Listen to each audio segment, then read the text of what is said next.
Yeah, nothing else really mattered, but we got to see Best Girl, so that I call it a 10 out of 10 episode immediately. Let's review the episode 90 altogether, episode season 5, episode 2. It's like, Miss Miruko. She appears for like a minute, and even that, but it's Miruko, and it makes the anime amazing.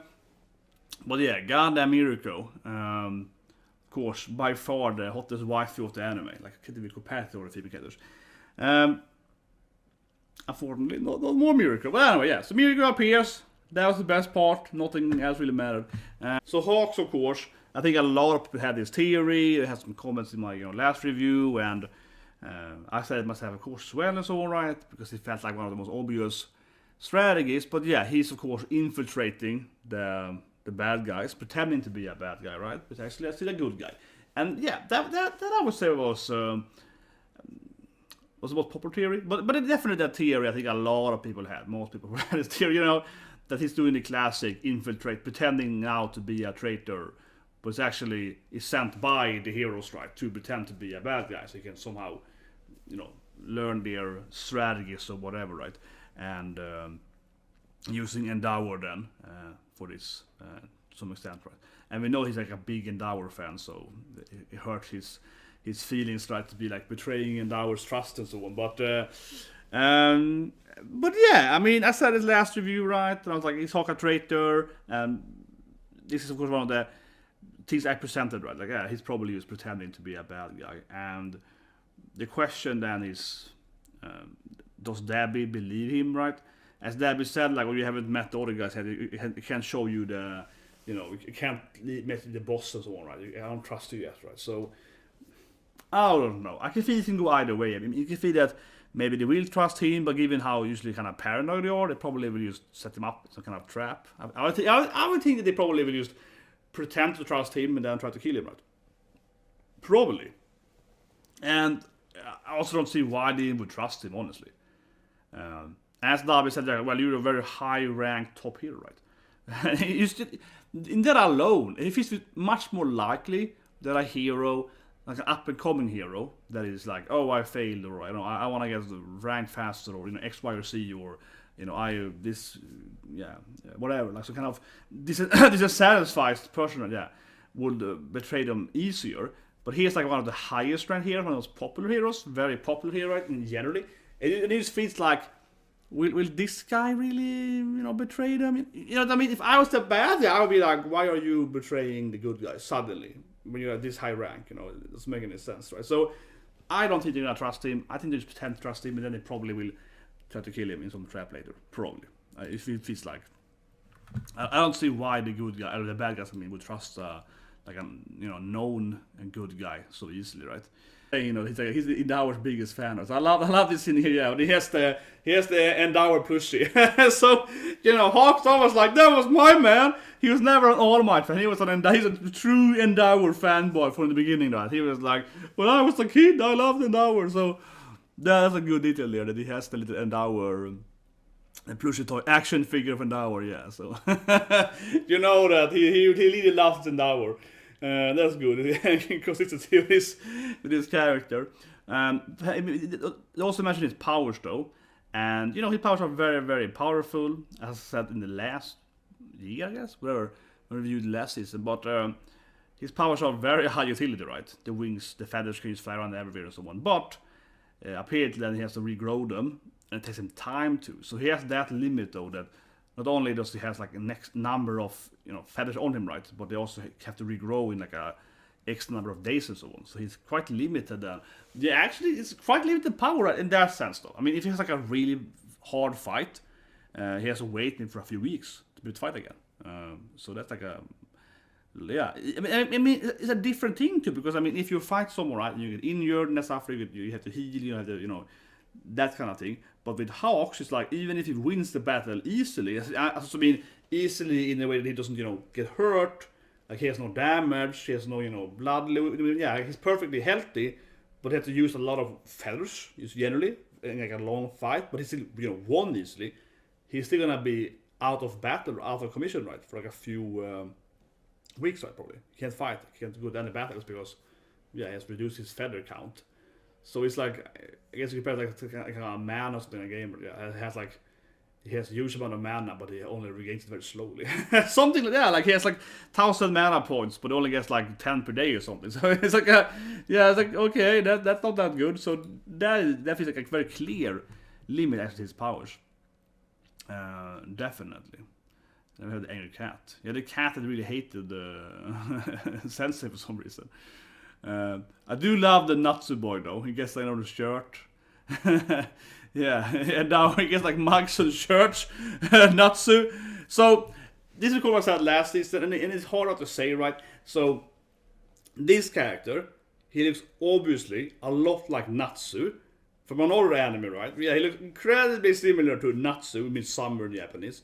You know, and it looks incredibly similar to Natsu. And then our son's name is Natsu, and you're like, okay, this just can't be a coincidence.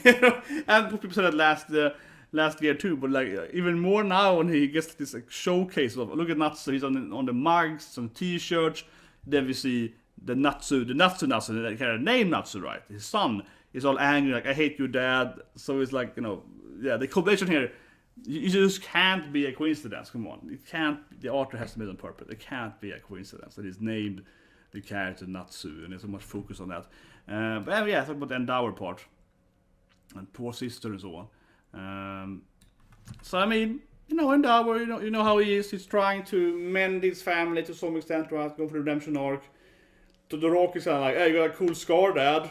Yeah, like father like son is like, hey, dad, that's not pretty cool. Damage you have there, yeah, you know, what's up with that, Dad? So that's something, right? Natsu, of course, hates his father, never gets to meet his younger brother, right? Like, oh, I don't even know he likes Soba and so on. One thing I think is interesting, I don't think I never mentioned this, they never said this, right? But I thought about it while writing the episode, and that is that Natsu, Natsu, he's named that because it means summer, but given that he is the pure white hair. He's a Shiro guy, you know, pure white, right? He probably only has ice powers. So his name is probably pretty bad, right? It's like, oh, I'm the, you know, yeah. He's very likely, like his mother, he is purely an ice user, right?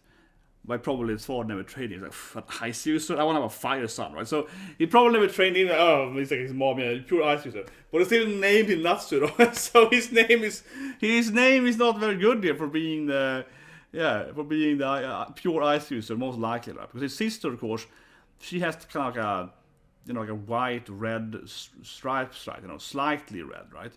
So I guess she has like mostly ice powers like her mom, but a little bit of a fire in you know, a little bit fire inside of her. And of course the Rocky has the perfect split. Yeah, it's a perfect, you know, he has the perfect half and half right there. So he has fire and ice, 50-50. Sister probably is like 80-20 maybe something, but I mean the older brother, Natsu, he's probably 100% ice. And with the perfect name for that. Summer guy, only gives ice power, you know. But anyway, Kutendawa is, I don't know, doing his best, I wouldn't say, but he's doing something right.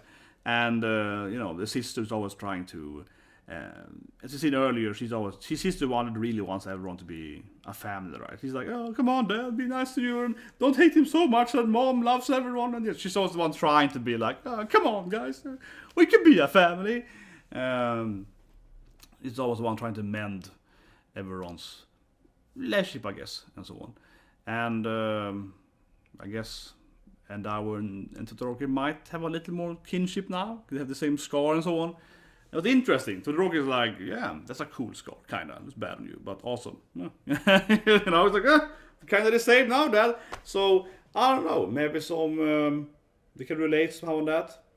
But yeah, I guess we're gonna keep having the Endower trying to for the redemption arc of Endower, we're gonna keep going right into next something like that.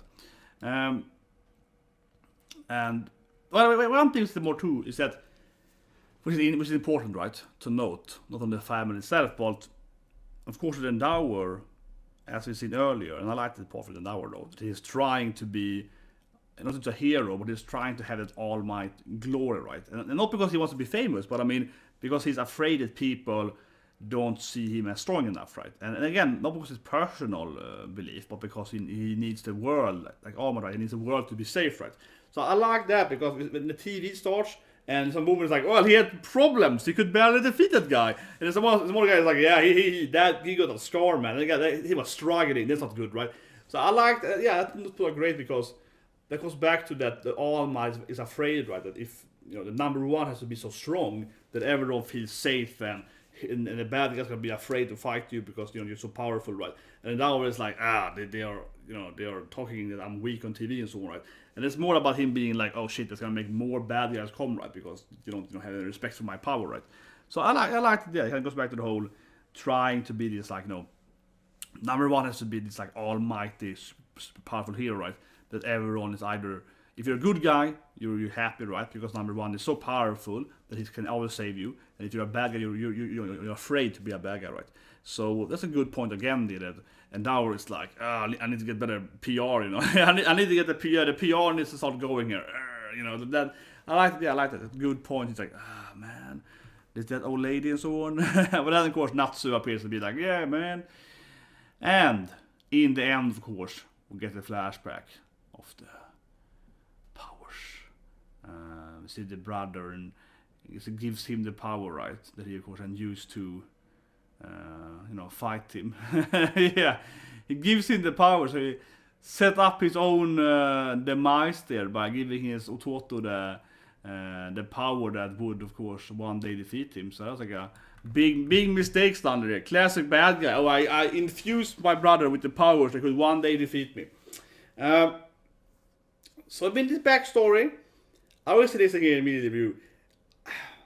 We kind of already knew this, right? Was there anything really new here? We knew he gave him the power. I mean, that's been shown briefly earlier. We already knew they were brothers. We knew he was fighting him. So a little bit I would say that, I mean, it's interesting now that Deku's gonna get the power and so on, right? In his dreams here, or at least like a flashback, I guess, like a dream flashback. But at the same time, it did feel a little bit like, well, I feel we already know everything here, more or less. These extend the scenes, so we kind of have All Might has the memories too, and he already knows this. So, yeah, it's a little bit like, well, I guess Deku's just extending the flashback we already seen earlier a few times. So I felt a little bit slow paced, honestly, in one way, yeah, because I mean, he gets the powers, we see them fighting and so on. Interesting if some of the characters do reappear though. That the guy that was capturing him might be, a bad guy that will reappear, right? Perhaps. Of course, this is many years in between here. He can obviously heal himself by different healing powers, right? So his age doesn't really matter, right? But this is the 9th generation of the powers.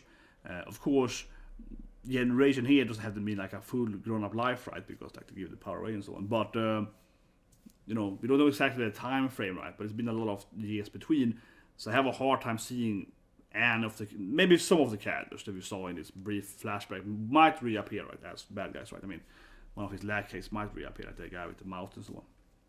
Maybe, right? But yeah, it would be interesting to some degree if he's built up this I guess almost like cult around himself, right, for many generations. Because mostly what we see him having is his youth, right? If I actually kind of failed, right?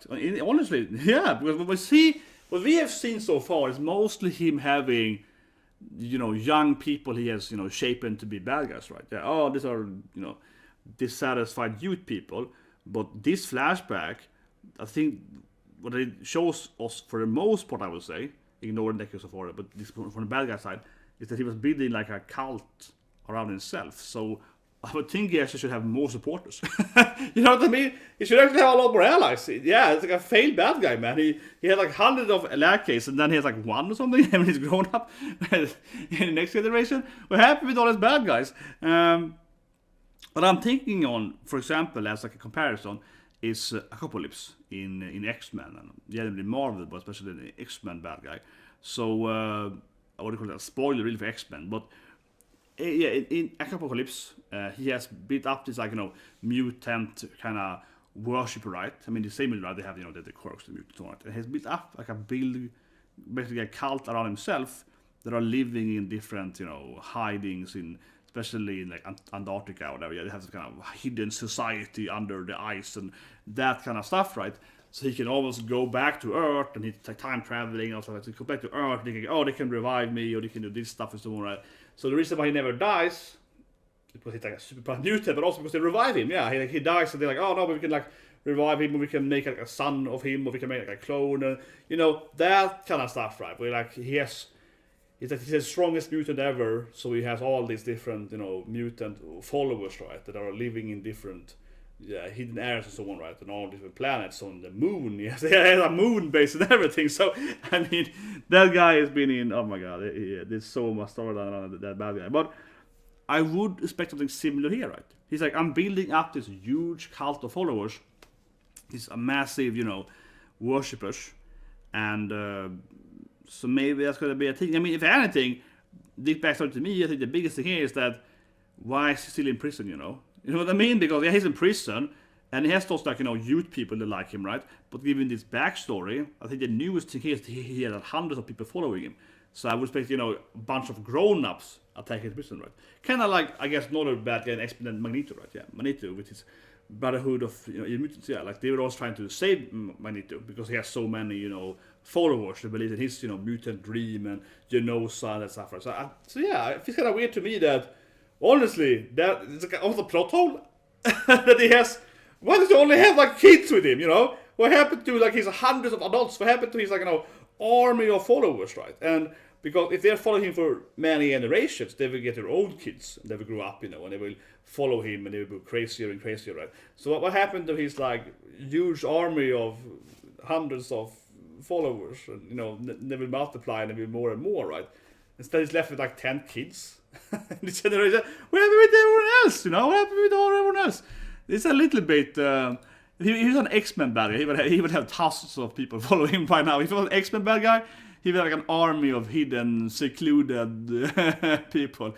That's very X-Men. Red Skull and so on. Yeah, they always have, the hidden armies, right? They always have like, oh, I have my... And they have several kids too. Oh, here's my daughter, and she's been raising this, power in Asgard or something. And it's always something like that going on in X-Men. Every goddamn superpower bad guy. But I mean, otherwise the backstory, I think it's extended into the scene, right? But anyway, so about Deku then. Deku, our main boy. I think this thing here feels pretty clear. I said during the reaction, I said it last year, or whatever, last season. I think everyone kind of agrees to this thing. That to me seems very clear. That what's going to happen, right, is that he has 8 powers before him. The first person, though, had no quirk, right, I guess. He only had this quirk, with his brother doing stuff and so on. But it feels like the obvious thing is then that Deku is going to get the other people's quirks, right? So again, the first person seems to only have this quirk, right? Given the brother's stuff there. That won't matter, I guess. Maybe it's memories, but won't matter if you get power up. But Deku would probably then, let's say the 5th one had fire powers, 5th one had the Endeavor powers, right? And also this quirk, right? For example, Sensei, he wanted, Miru, right? To get the power, right? Because then he'd be able to do the Kitty Pride slide, going through stuff, right? The facing ability with the All Might power, right? And he would be very, very powerful. So we know that they can have more than one quirk, right? So I feel that the obvious thing here, and I said it last year too, or so on like that, the very obvious thing is that, and this seems very, very likely it's going to happen, is that Deku will of course get everyone's powers. If they had powers, right? Again, the brother probably didn't have any other power, given the scene there. But yeah, let's say the 5th one had fire powers. So Deku can probably be like, oh, if I summon number 5, I can get fire powers, right? And the 4th one had water powers. Okay, Deku has that power too now. So it feels like Deku is going to go from having no powers to having something like, I don't know, 7, 8 powers. Yeah, something like Deku is going to go up and have, oh, actually, I have all these quirks now. And yeah, Deku is going to go so OP. I don't know how I feel about that generally. To me, I mean, I said it last, review too, right? I mean, last season that in the end there, then I got into this thing. It does feel a little bit to me too OP, like Deku's going the Isekai protagonist OP. He's turning into Rimuru-sama or something. You know what I mean? Like, yeah, I don't know. It feels like Deku's gonna be able to oh, like Superman thing. Oh, now I have X-ray vision. Now I have a frost breath. It's kind of like, oh, I can unlock any power I need in a given situation or something. And because, I mean, it depends, right? But let's say that you have water powers, okay? So maybe you can turn into water. Like that's like a better, like a Lugia water, right? You can't hurt me with water, or you can shoot water, right? Like that's a way weaker power of water power, right? And of course the combination is even better. So the thing is that if Deku has like 8 or 9 quirks now, he can also level each quirk, right? So first it's like water gun, that's like hydro pump, and then it's like, oh, I'm actually immune because I am water, right? You know what I mean? So he not only can Deku, I mean I'm guessing here, right? And not only, but I'm certain it's gonna happen. Yeah. So not only can Deku then get much more powers, the powers themselves can also be grinded and improved, right? So it feels like everything is opened up for some massive overpower scale. If Deku has any problems, I'm gonna fight this X guy. Okay, he's very powerful. But what if I improve my my fire powers? What if I improve my time powers? Depending what it gets. What if I improve my acid power? What if I combine my acid with my fire power? Like, I mean, poison gas, probably not the Deku team, but you know what I mean? It feels like I'm a little worried about this going definitely the OP route, where in the end Deku's gonna have not these 8 or 9 quirks, but they're all gonna be massively powerful, and you can probably like combine them. I'm gonna punch you with like a super, physical strength punch with fire on it and ice on it. Something, and I go bam and freeze fire punch you, and it's like, you know what I mean? It feels like it's gonna be really, really OP. Like Deku's gonna be an isekai OP protagonist, and what he will still struggle more certainly in the end of the storyline or whatever, because it's gonna meet stronger and stronger bad guys. It still feels like, man, this is a little bit like I don't know what to call it, but power creep maybe.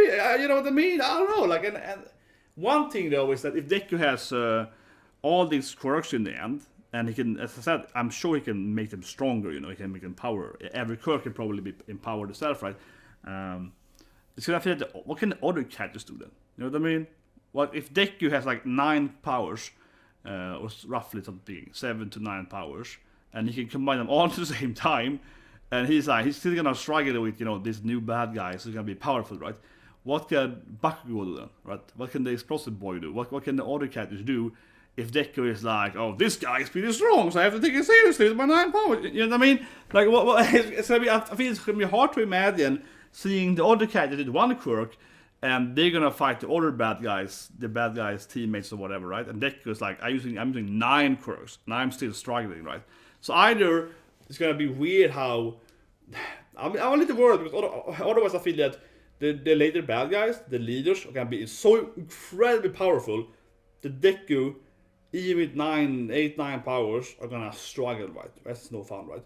So that's one. That's probably the way it's gonna be. And then their lack is gonna be very, very much weaker, right? So Bakugo and so on can still fight them, right? So it's gonna be like a huge, difference between the leader guy and the number 2 and 3 and so on. Right? It'll be a massive difference. Whereas the other heroes can't do anything. So that's my guess. Or it's gonna go the isekai OP route, right? Where Deku can just like take them all down easily. Where Deku like bam, bam, bam, and they're all defeated, right? Yeah. Always going there to the route, and Deku can use like one shot everyone, 1 punch and everything, right? But I doubt that, but that could be another way, right? Deku is like so powerful now with his 8, 9 quirks that he can just defeat all the bad guys so easily, and that's probably how it ends, I feel, though. Like the actually end though, like Deku being number 1, and it's so easy for him. But I have a hard time seeing, in like 2 arcs from now, Deku fighting the new bad guy. He's like, well, I 8 quirks now, bam, it's over. Right? That would be kind of boring. That wouldn't be Macadamia. That would be more something like Slime or, House of Demon Lord or whatever. Yeah, that would be more like the isekai OP guy. So that route probably won't happen. But if that doesn't happen, right, then it's gonna be this weird, I think, very weird difference between probably the biggest bad guys are gonna be so incredibly stronger than the other. So some kind of power creep, some kind of like, some kind of power creep. So power creep in games, right, or where you keep improving the stats, right, or you keep adding the value and stuff. Maggot the Gathering, probably has the most notorious power creep, I think, in game history. I think Magic series is the worst one in history, at least from a big famous game. So in Magic, you play cards and it costs mana, right? So it's very easy in Magic to see, and on Hearthstone to see power creep because something costs like 3 mana, right? Doesn't matter if it's mounted 3 mana, and that was like a 3/2 with first strike 15 years ago. And today, like a 3 mana creep is like a 5/5 double strike lifelink vigilance or something. So basically, that's power creep. So the same cost you paid in the game 20 years ago, today you get something different, right? You get something with way higher stats and usually a lot more mechanics. So you see it in Magic. Yeah, again, that's the best example I think of power creep in gaming because it's so clear in Magic that we are the very high cost minions, like 10 and 9 mana, the angels and so on. They used to have all these like 10/10 stats and have great abilities. So they're kind of the same, but the lower cost minions, creatures like 1 to 4 mana, they used to be like 2/2 for 2 mana. Today's like a 2/2 first strike lifelink vigilance, protection from vampires and werewolves. 2 mana. That's not really card, yeah. That doesn't have. What does it has? The Inquestor, he's like 2/2 first strike, I think first strike vigilance, protection from vampires, werewolves, and undead or something. That's like, yeah, so they're like, what? That's power creep. In Hearthstone, you see it too, like you have the Magma Rager, it's a 5/1 for 3 mana, and now it's like, whatever it's called, Rock Rager, it's like a 5/2 for 3 mana, so it's a 1 word health, same mana cost, right? You have the Divine Rager, it's like a 5/1 with Divine Shield for 4 mana, and so on. So, you see it in those games, you see it in most games, because they kind of have to keep adding stuff, right?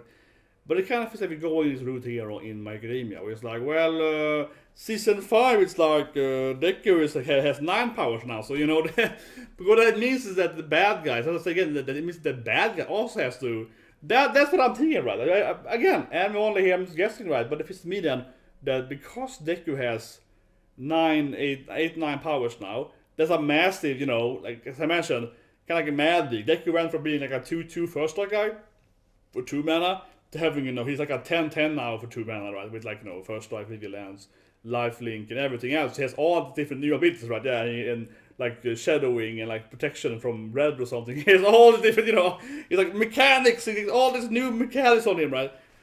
And because of that reason, you have to also be like, well, he has to fight a similar, you know, enemy, right? Kind of like this happened. I don't know if the Magic is a good example, but it is because piece of my game, right?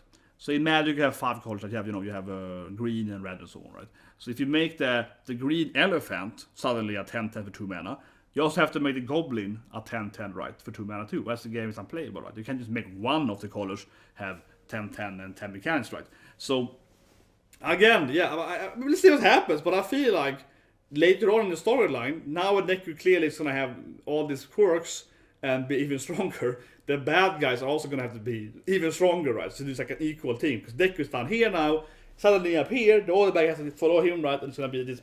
So yeah, so I am definitely afraid of this like Deku massive power creep, and let's see how it goes. But I mean, as I said earlier, it's probably gonna be a gradient thing, right? Deku's gonna get more powers, and while he's learning to use his new water and fire power or ice power or time power or whatever, right?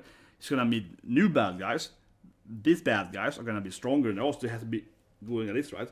But he's still learning. So now it's like at 4 quirks, right? It's like 4 quirks now, yeah. That's like 5 quirks, right? You know, 6 quirks, 7 quirks, right? That has to be how the story's gonna go now, basically, right? He's gonna level up and get more and more quirks, and then the bad guy has to also be, you know, more and more powerful, right? And in the end, you're gonna have like 8 or 9 quirk Deku power up here, and the bad guy has to follow him, right? And an issue that I think primarily is massive power creep, but otherwise also that like Bakugo and Todoroki and Urika and those characters, they're gonna like stay down here because they can't go like 9 quirk power up, right? So what can they do? It's like they're just gonna be like, oh, I have to fight his sister. That's like 1 power, right? It's gonna be that's my concern, right? It seems very power creepy, and probably that is that I don't see how all the other characters are gonna power creep with Deku, right? That's my concern here. I feel that's my concern here.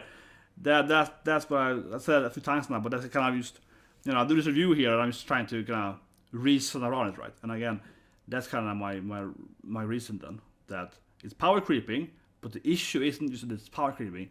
The issue is that Deku is clearly gonna power creep by himself. That's the real issue, right?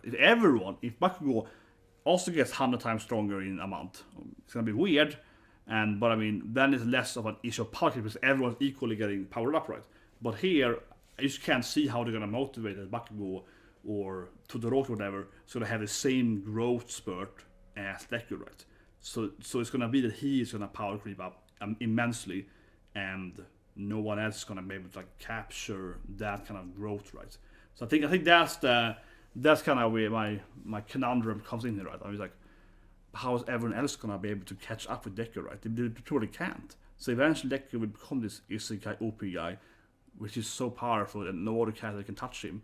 Except then, of course, the bad guy has to be equally powerful. So it's gonna be this really weird thing where they're gonna be like godlike powerful, Deku and the bad guy, and everyone else can have like one quirk and not do much against them, right? It's like that's gonna be the ending. But yeah, that's the review, guys. That's my concern. But I'm thinking about it. I've been thinking about this from last season, of course. Obviously, I have. It's a very clear power creep, and now we're getting into this issue where. But given how the story progressed, right, it's definitely gonna be like a progressive scale, right, for Deku, so like learning new powers. Kind of like, I don't know, Smallville, whatever, Superman, and gets one new power per episode. Oh, this week I get extra vision. Yeah, so the last thing here. I love Smallville, and for that matter, maybe I will get the anime, but it's an anime, but I actually really, really enjoy Lewis and Clark, the new Superman TV show. It's freaking awesome. It's awesome. I've been watching TV shows for years, like The Flash. I love Black Lightning. It's a really good show too, probably my favorite. And we had another one, Archer's Warrant. And I mean, I've seen them. Legs of Tomorrow is pretty good. But they kind of lost me after a while. But I've been watching them and the beginning. But Lewis and Clark, though, the new one, Superman, that's freaking awesome for the matter. It's really, really awesome. And it reminds me of Smallville. They live back at Smallville. They live back home, trying to raise a family. It's a really good TV show, honestly. I recommend it a lot. It's a really good TV show. But anyway, this whole Deku thing reminds me of the Smallville, right? The old Superman show, where basically Clark is gonna like get a new power each season. Like, this week I'm learning X-ray. It's like, the fight is gonna extra power. It's like, no, this week I'm learning to fly, you know. And he gets like one more power.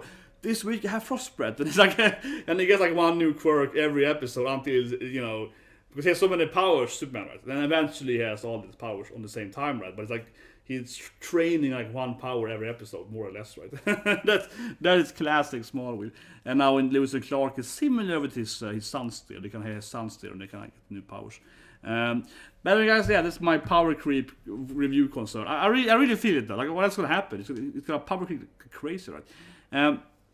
Well, anyway, strap the like button. I'm gonna go. Today we're gonna watch the final episode of Horror Mia. They're gonna have weddings tonight. It's gonna be kind of cute to see. Some kind of Kekyo. And I think Vivi starts today, probably, which is the new VIT studio, the Attack on Titan studio, and they did Web Panel last year. They have a new anime about some kind of android girl trying to save the world and learning love or something. So basically Vivi, FF9. Like, she has the same name as Vivi and the same backstory. Like, what? She seems very similar.